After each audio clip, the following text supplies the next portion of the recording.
Ngixolise ngesiqoko.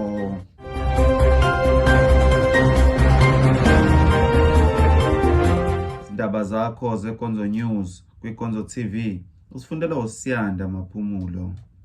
Kubikwa ukuthi lo waziwa ngelika John nosenxuswe kakhulu ukuthi avule igate ezikundleni zokuxhumana uthe ngeke alivule igate ngoba ukulivala kungumsebenzi wakhe.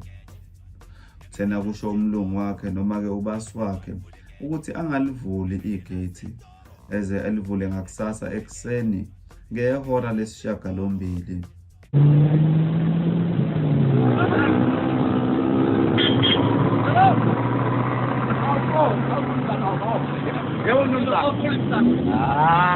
Mzane, ujangivale la, ngize ngivule 8 o'clock in the morning.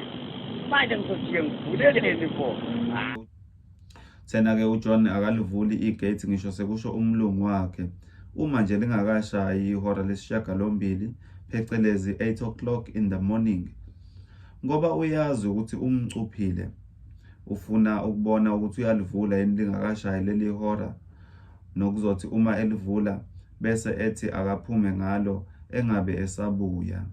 John unxuse kakhulu ke bonke labo abathi akavule igate ukuthi bavale umlomo noma ke bavale igate labo lophuthu.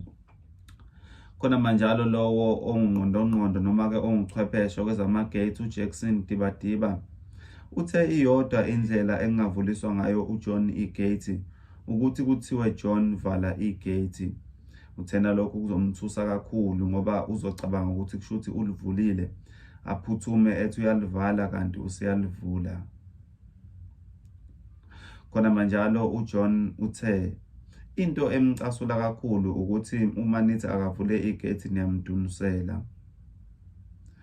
Uthi manizoqhubeka nokumdunisela kanje akanqeni ungalivuli nangawo lo 8 o'clock in the morning. Cha, ziphela lapho ke ezaleli hora mbukeli okwamanje ke ngithi nje shiq.